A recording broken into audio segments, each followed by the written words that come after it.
Welcome to the Serv-Uhub Impaired Driving Awareness module.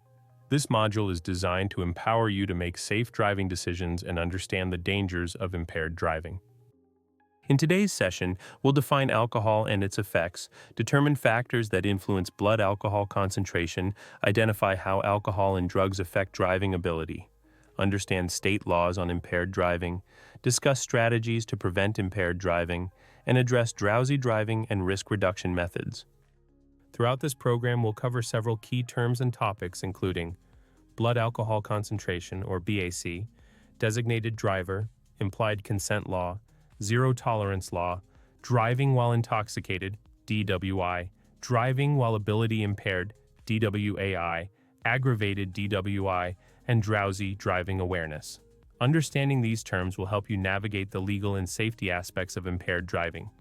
Let's start with understanding what alcohol is. Alcohol is an odorless, colorless depressant drug found in beer, wine, and distilled spirits.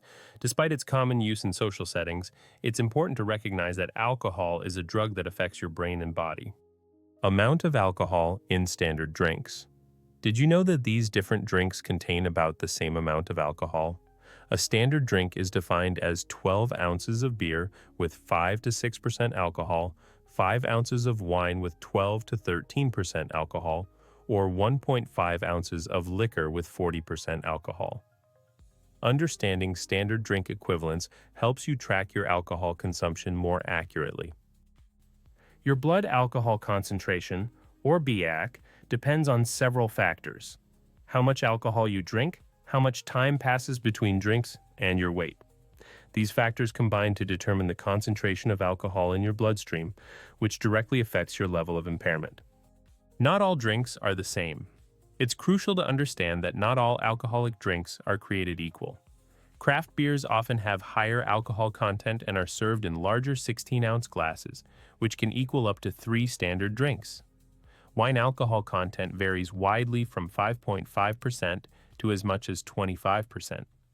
And bartenders don't always measure precisely, sometimes putting more than one shot in a mixed drink. These variations can significantly impact your BAC and impairment level. What do you think? How many alcoholic drinks does it take to affect driving? Most people would be surprised to learn that the correct answer is A. Just 1 to 2 drinks can begin to affect your driving ability. Even small amounts of alcohol can impair judgment, reaction time, and coordination. Alcohol and its effects on driving ability. Alcohol affects your driving ability in multiple ways.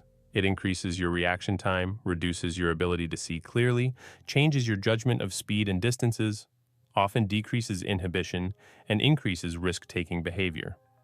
These effects make driving after drinking extremely dangerous. How can you tell if a driver is impaired? There are several visible signs that can help you identify an impaired driver.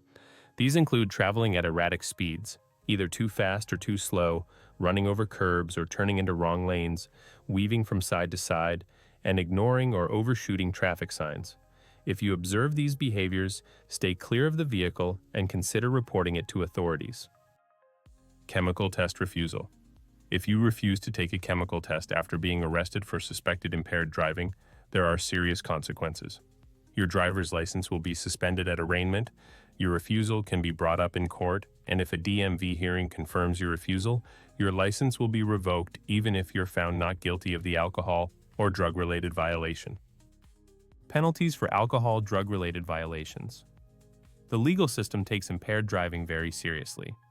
Penalties vary based on the offense severity and whether it's a first or repeat offense. For aggravated DWI with a BAC of 18 or higher, penalties include fines ranging from $1,000 to $2,500, jail time up to 1 year, and license revocation for at least 1 year for first offenses, with more severe penalties for repeat offenders. For standard DWI with a BAC of .08 or higher, first offenses typically result in fines of $500 to $1,000, potential jail time up to 1 year, and license suspension or revocation for at least 6 months. Penalties escalate significantly for subsequent offenses. DWAI combination, which involves impairment by combined alcohol and drugs, carries similar penalties to DWI offenses, reflecting the serious nature of this dangerous behavior.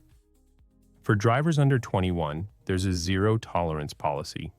In New Jersey, drivers under 21 cannot legally drive with a blood alcohol content of 0.2 or above, a level that may occur from using mouthwash or cough syrup. Penalties include license suspension for 6 months plus fees. For a second offense, the license will be revoked for at least 1 year or until the driver turns 21, whichever is longer. An ignition interlock device is connected to a vehicle's ignition system and measures the alcohol content of the driver's breath. The vehicle cannot be started until the driver provides an acceptable breath sample. This device is required for those charged with DWI and aggravated DWI, as well as for those convicted under Leandra's Law, which penalizes impaired driving with children 15 years old or younger in the car.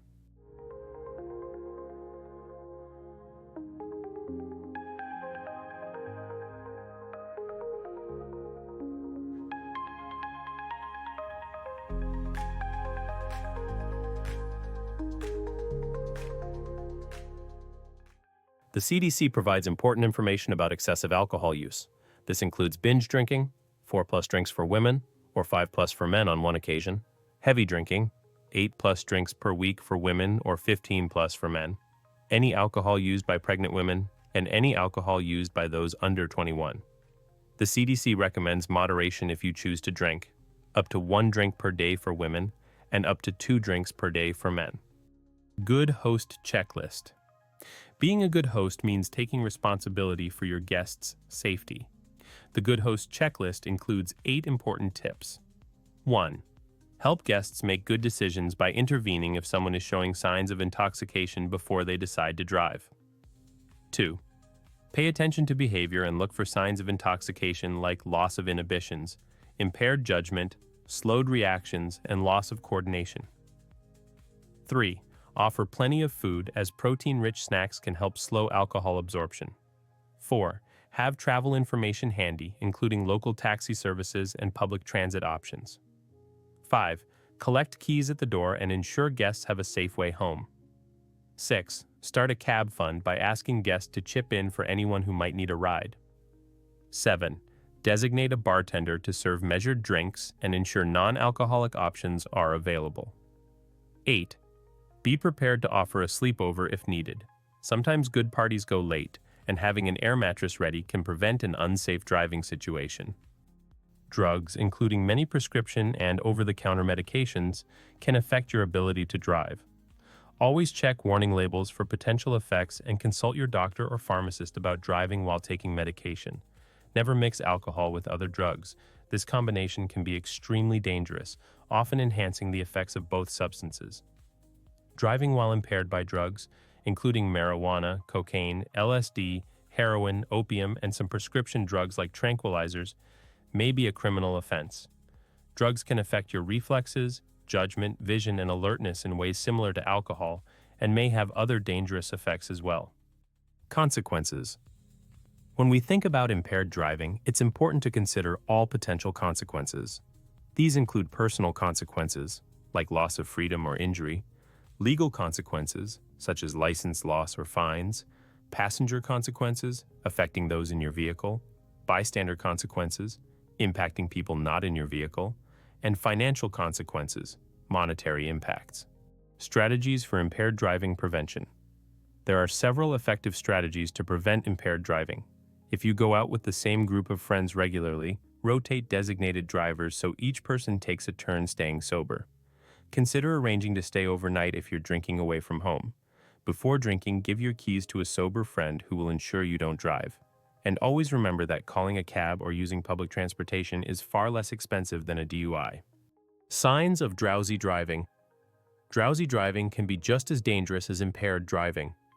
Watch for these warning signs: yawning repeatedly, struggling to keep your eyes open or focused, forgetting the last few miles driven, tailgating or missing traffic signals, and swerving or drifting between lanes of traffic. Like alcohol, sleepiness affects your driving in multiple ways. It slows reaction time, decreases awareness, impairs judgment, and increases your risk of crashing. The effects of severe fatigue can be similar to those of alcohol impairment. Who's at risk?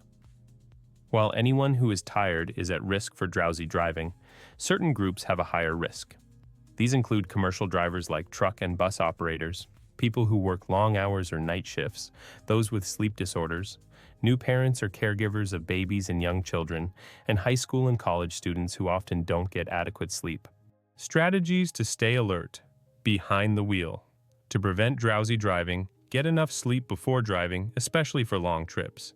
Make regular stops or switch drivers every 100 miles or 2 hours. Avoid driving during peak drowsy periods, 1:04 p.m. and 2:06 a.m. Don't rely solely on caffeine. It takes 30 minutes to take effect and wears off quickly. Avoid medications that cause drowsiness, and never drink alcohol when tired as it worsens drowsiness. Getting better sleep. Prioritize getting at least 7 hours of sleep daily. Teens need up to 10 hours. Keep your sleeping area dark and avoid caffeine and alcohol before bedtime.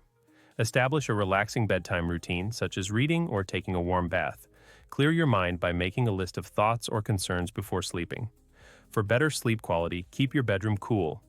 Use a do not disturb sign when traveling, turn off electronic devices, use white noise or earplugs to block sound, and be mindful of medication side effects that might disrupt sleep.